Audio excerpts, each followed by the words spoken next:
Assalamualaikum warahmatullahi wabarakatuh. Saya masih tertarik untuk membahas video orang yang azan di Candi Borobudur. الله أكبر الله أكبر الله أكبر أشهد أن لا إله إلا الله لا إله إلا الله أشهد أن محمدا رسول الله أشهد أن محمدا رسول الله. Itu video yang viral beberapa waktu yang lalu dan kami dikirim oleh netizen. Ada orang yang azan di Candi Borobudur dan katanya minta dibahas ya. Kita sudah bahas. Kemudian saya masih mencari-cari informasi terkait orang yang azan di Candi Borobudur dan saya terkejut dengan satu postingan. Ini postingan dari akun YouTube. Ternyata azan di Candi Borobudur itu sudah ada yang melakukan sejak tahun 2003. Artinya sudah 12 tahun yang lalu itu sudah ada orang yang azan di Candi Borobudur. Dan yang melakukan itu bukan orang biasa. Orang yang dianggap ulama. Namanya Syekh Hisham Kabani. Ya. Ini kalau nggak salah dari Lebanon. Ya. Ulama dari kalangan Sufi. Ya. Coba kita lihat videonya. Maulana Syekh Hisham Kabani adalah seorang ulama dan tokoh spiritual yang berasal dari keluarga besar Syekh Abdul Qadir Al-Jailani, seorang sufi terkenal dari abad ke-12. Beliau adalah seorang sufi dari tarekat Naksabandiyah, yang lahir di Lebanon pada tahun 1945. Pada tahun 1991, atas perintah gurunya, beliau mulai tinggal di Amerika untuk menyebarkan ajaran Islam di sana. Beliau mengepalai Nahbandi Haqqani Sufi Order of America, dan juga mendirikan serta memimpin beberapa organisasi keagamaan non-profit seperti Chairman of the As-Sunnah Foundation of America, dan Islamic Supreme Council of America. Dalam pandangan beliau, tasawuf bukanlah sebuah gerakan, melainkan sebuah aktualisasi agama. Tanpa pelaksanaan ihsan dan penempaan akhlak, tidak dapat dikatakan bahwa seseorang mempraktikkan tasawuf. Pada bulan Juli 2003, untuk pertama kalinya secara fisik, Maulana Syekh Hisham Kabani mengunjungi Candi Borobudur, sebuah situs bersejarah yang terletak di Jawa Tengah, Indonesia. Selama kunjungannya, Maulana Syekh Hisham Kabani mengumandangkan azan di dekat stupa, sebagai bentuk menyebarkan pesan perdamaian dan toleransi antar umat beragama. Kegiatan tersebut juga bertujuan untuk menunjukkan bahwa Islam menghargai keanekaragaman budaya dan agama di Indonesia. Namun, yang mengejutkan para pengikutnya adalah, bagaimana beliau mampu menjelaskan candi tersebut dengan lebih baik, dan lebih mendalam, daripada pemandu wisata yang ada di sana.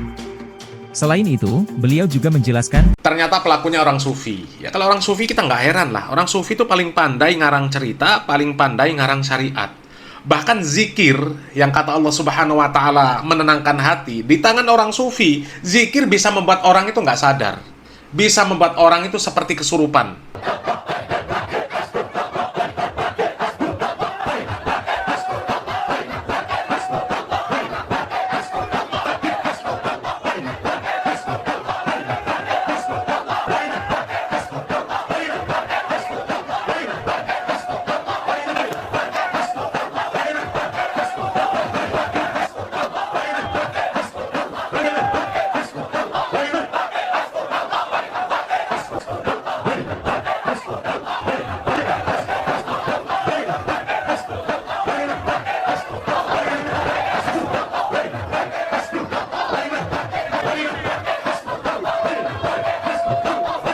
Padahal zikir itu, kata Allah Subhanahu wa Ta'ala, menenangkan hati. Ya. Alladzina amanu wa tatma'innu qulubuhum bidzikrillah. Ala bidzikrillahi tatma'innul qulub. Tapi di tangan orang-orang Sufi, zikir malah bisa membuat orang nggak sadarkan diri, membuat orang kesurupan. Nggak ada cerita orang kesurupan tenang itu, nggak ada cerita. Ya. Zikir sampai kesurupan, sampai nggak tenang, sampai nggak sadar, sampai auratnya terbuka, itu zikir model apa? Nabi Muhammad SAW itu manusia yang paling banyak zikirnya, yang paling banyak mengingat Allah, yang paling bertakwa kepada Allah Subhanahu Wa Taala. Tapi nggak pernah terdengar cerita Nabi kita Muhammad SAW berzikir sampai nggak sadarkan diri. Para sahabat berzikir sampai nggak sadarkan diri. Para sahabiah berzikir sampai jingkrak-jingkrak, sampai auratnya terbuka. Nggak ada cerita. Ya. Apalagi azan di tempat ibadah orang non-muslim, orang kafir. Nggak ada cerita. Ya. Urgensinya apa azan di Candi Borobudur?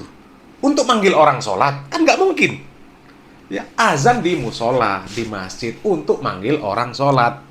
Memang syariat azan itu ya ada karena untuk memanggil kaum muslimin untuk melaksanakan sholat berjamaah. Coba baca sejarah bagaimana azan itu disyariatkan. Itu kan berawal dari Nabi kita Muhammad SAW yang mencari cara ya, bagaimana untuk mengumpulkan kaum muslimin ketika masuk waktu sholat supaya mereka datang untuk melaksanakan sholat berjamaah.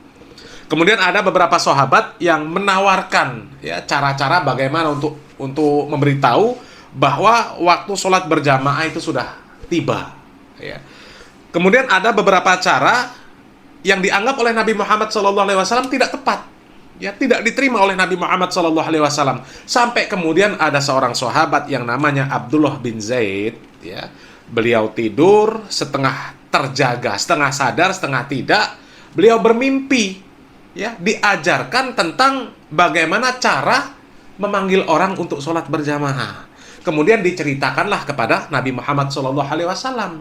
Ya, setelah bercerita, ternyata sahabat Umar bin Khattab sudah bermimpi lebih dulu, tapi beliau belum menyampaikan kepada Nabi kita Muhammad SAW. Ya, kemudian diterimalah cara itu. Kemudian Nabi Muhammad SAW memanggil Bilal untuk mengumandangkan apa yang ada di mimpinya Abdullah bin Zaid tersebut. Jadilah itu syariat azan. Ya. Jadi syariat azan itu panggilan untuk sholat. Ya. Barulah kemudian ada orang-orang yang membuat cara-cara ibadah yang ya menurut mereka baik lah. Ya. Akhirnya azan untuk orang yang meninggal dunia, macam-macam lah. Padahal azan itu awal mula muncul ya untuk memanggil orang untuk sholat berjamaah. Ya. Bukan untuk amaliyah yang aneh-aneh. Apalagi azan di Candi Borobudur, itu urgensinya apa? Bahkan itu mengganggu orang yang punya tempat ibadah itu. Ya, videonya kemarin sudah kita tampilkan, ya.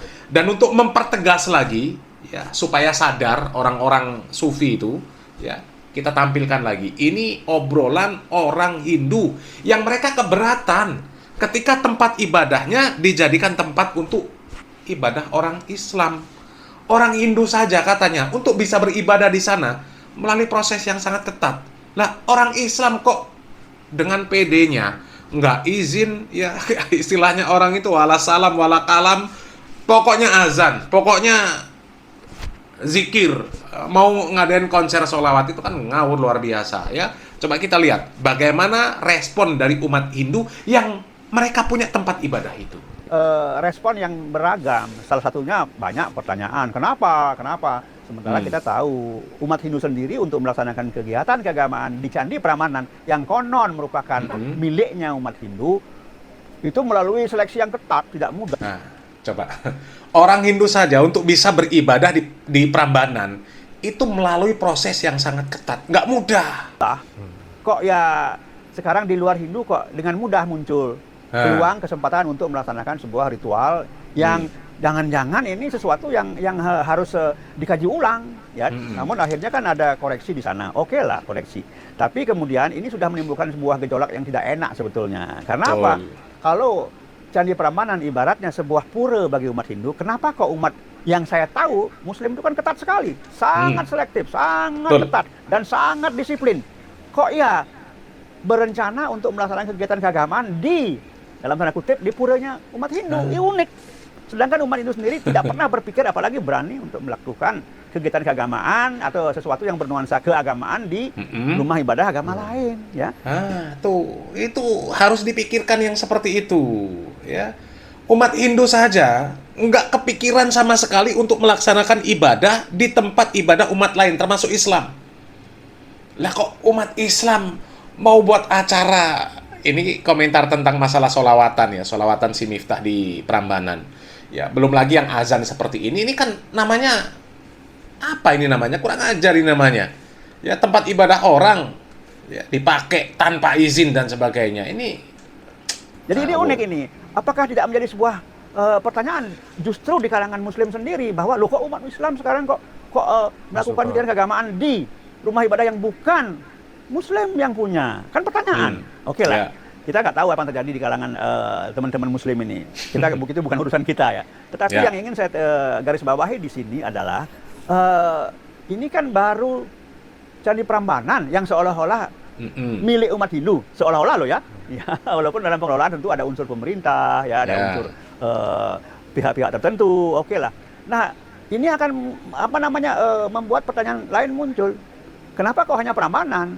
Lalu candi-candi yang lain, misalnya Penataran, bagaimana? Dan saya tahu tidak hanya di Candi Prambanan, misalnya pernah dilaksanakan sholawat, di Candi Penataran, candi-candi yang kecil-kecil di Jolotundo di Jawa Timur, belum lagi candi-candi kecil yang lain yang kita nggak tahu dilakukan sholawat yang mungkin loh ya, tidak terang benderang seperti rencana kelompok CB ini ya. Nah, coba.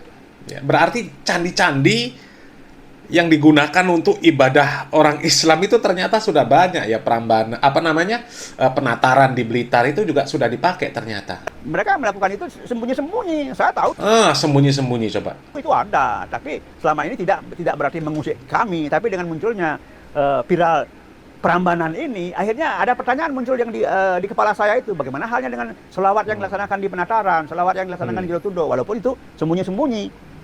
Kita pun semua tahu bahwa baik Penataran, Jolotundo, Candi Merah, Candi Sojiwan, Candi Sambisari, konon itu semua situs-situs milik leluhur Hindu yang sebetulnya boleh dikatakan tidak jauh berbeda statusnya dengan Prambanan. Tidak jauh berbeda. Hanya sekarang ini kan baru Prambanan yang heboh. Wah, ini Hindu, wah Prambanan hebat, jadi semua. Yang lain bagaimana? Padahal kehinduan kan sama saja. Jadi Penataran apa candi kecil? Candi besar Jawa Timur itu, dan itu malah lebih hebat. Beberapa kerajaan dulu merenovasi itu dari kerajaan Kediri dan menjadikan dia sebagai candi kerajaan. Bayangkan. Kalau Prambanan kan tidak seperti itu, ya. Jadi kehebatan di antara beberapa candi itu beda memang, tapi tetap itu ya Hindu, gitu loh. Saya pikir ini akan jadi sebuah pertanyaan justru di kalangan Muslim sendiri. Kenapa kok orang Muslim dengan alasan toleransi kemudian melakukan itu? Nah, kan itu. Ini yang menjadi pertanyaan Haji Dewa. Coba, orang Hindu mereka keberatan dengan adanya ibadah orang Islam di tempat ibadah mereka.